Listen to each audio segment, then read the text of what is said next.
Tu crois que l'attraction se joue dans un geste, un moment, un baiser parfaitement placé qui déclenche tout. Mais la vérité est bien plus dérangeante et bien plus puissante. Ce n'est jamais le baiser qui crée le désir, c'est tout ce qui le précède. Le silence, le regard, l'énergie que tu dégages quand tu n'essaies pas de plaire. Parce que dans le fond, ce que l'autre ressent, ce n'est pas ce que tu fais, c'est ce que tu es. Et ça, les stoïciens l'avaient compris bien avant nous. Marc Aurèle disait en substance que l'homme ne doit pas chercher à être aimé, mais à être digne de l'être. Et cette idée change tout, parce qu'elle renverse le jeu. Tu n'es plus là pour séduire, tu es là pour incarner. Regarde autour de toi. Les hommes qui forcent, qui surjouent, qui cherchent constamment à impressionner, créent une tension artificielle. Et cette tension se ressent. Elle met mal à l'aise, elle repousse. À l'inverse, celui qui est posé, ancré, presque détaché, crée un vide, et ce vide attire. Épictète enseignait que ce qui dépend de toi, c'est ton attitude, ton intention, ton calme intérieur, pas la réaction de l'autre. Et paradoxalement, c'est précisément ce lâcher-prise qui rend magnétique. Imagine une scène simple, tu es avec elle, pas dans un cadre spectaculaire, juste un moment banal.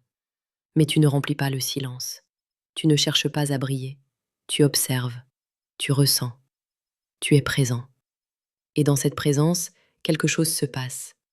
Elle commence à se demander ce que tu penses. Elle cherche à capter ton regard. Elle ressent une légère tension, une curiosité. Ce n'est pas du hasard, c'est de la maîtrise. Sénèque expliquait que celui qui maîtrise ses impulsions devient rare, et ce qui est rare devient précieux. Tu vois, la plupart des gens veulent aller vite. Ils veulent des résultats immédiats. Ils veulent provoquer une réaction. Mais l'attraction réelle, elle se construit lentement. Elle monte, elle s'installe, elle s'impose sans bruit. Et quand elle atteint son point culminant, un simple geste suffit. Pas parce que ce geste est magique, mais parce que tout a déjà été créé avant. Le vrai pouvoir, ce n'est pas de faire quelque chose de spécial, c'est de rendre chaque chose chargée de sens. Et ça commence bien avant le moindre contact. Tu dois comprendre quelque chose de fondamental. Ce que tu ressens comme un moment à saisir n'est en réalité que le sommet visible d'un processus invisible.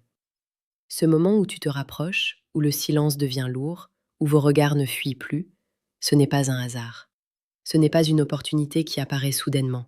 C'est une conséquence directe de ton état intérieur. Parce que la majorité des hommes se trompent à ce niveau. Ils pensent que tout se joue dans l'action, dans le timing parfait, dans la technique. Mais les stoïciens t'apprendraient l'inverse. Ils te diraient que ce qui compte, ce n'est pas ce que tu fais à ce moment-là, mais ce que tu as été pendant tout le reste du temps. Marc Aurèle insistait sur une idée simple. Ton énergie est le reflet de tes pensées. Et tes pensées façonnent ton comportement, souvent sans que tu t'en rendes compte. Si, intérieurement, tu cherches à obtenir quelque chose, ton corps le trahit. Ton regard devient insistant. Tes gestes deviennent calculés. Ton silence devient inconfortable. Et l'autre le ressent immédiatement. Pas de manière logique, mais de manière instinctive. À l'inverse, quand tu es dans une forme de détachement maîtrisé, quelque chose change. Tu n'essaies plus de prendre, tu n'essaies plus de provoquer. Tu es simplement là. Et c'est là que la dynamique s'inverse. Parce que le désir ne naît pas dans la pression, il naît dans l'espace. Épictète disait que plus tu t'attaches à un résultat, plus tu perds ta liberté. Et dans le jeu de l'attraction, perdre ta liberté, c'est perdre tout ton pouvoir. Imagine encore cette scène. Vous marchez côte à côte. Rien d'extraordinaire. Mais tu ne remplis pas chaque seconde de paroles inutiles. Tu choisis tes mots. Tu assumes les silences. Tu ne regardes pas constamment pour vérifier sa réaction. Tu n'es pas en train de te demander si tu fais bien. Tu es stable. Et cette stabilité crée une tension presque invisible. Elle commence à ralentir son pas pour rester alignée avec le tien. Elle cherche ton regard plus longtemps. Elle rit un peu plus sincèrement. Ce sont des signes subtils, mais ils sont puissants. Et la plupart des gens passent à côté, parce qu'ils sont trop occupés à vouloir aller plus vite.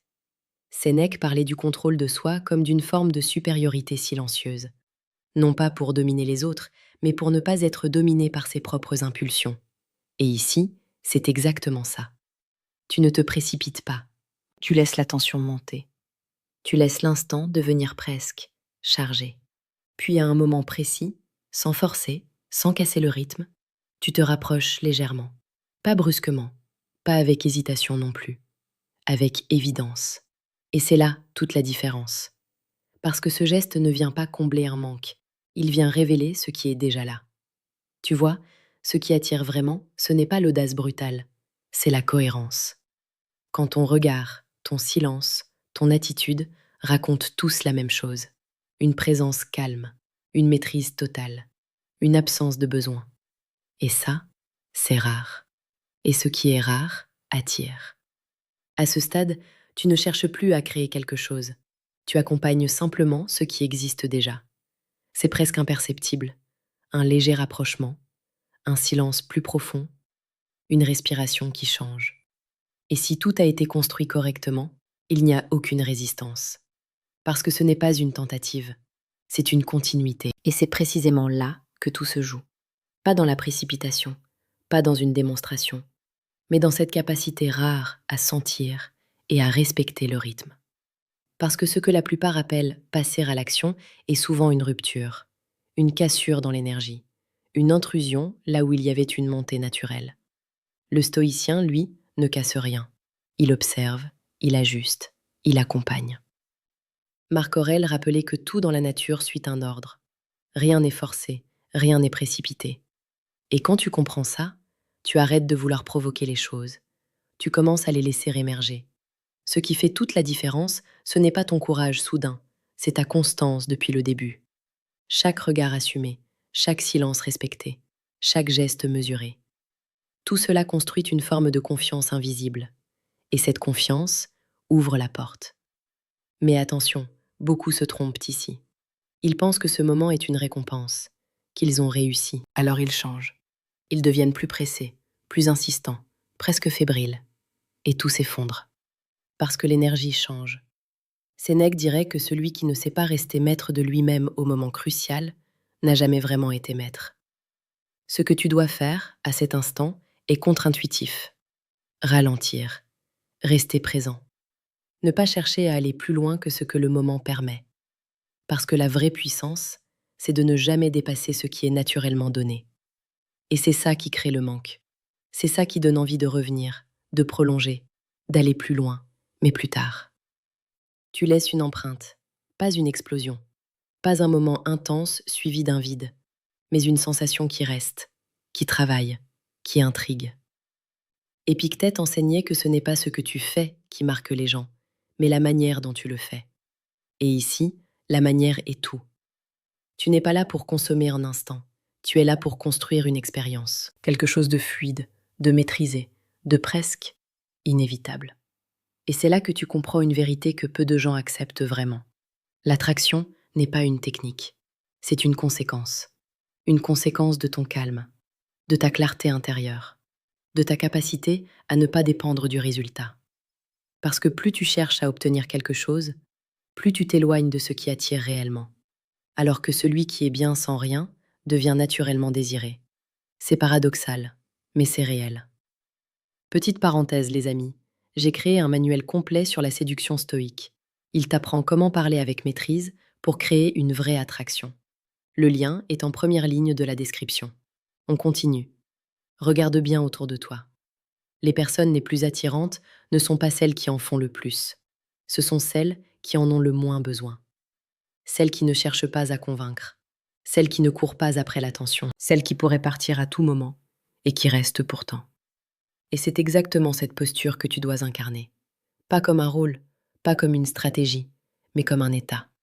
Un état où tu es aligné avec toi-même, où tu n'attends rien, mais où tout devient possible.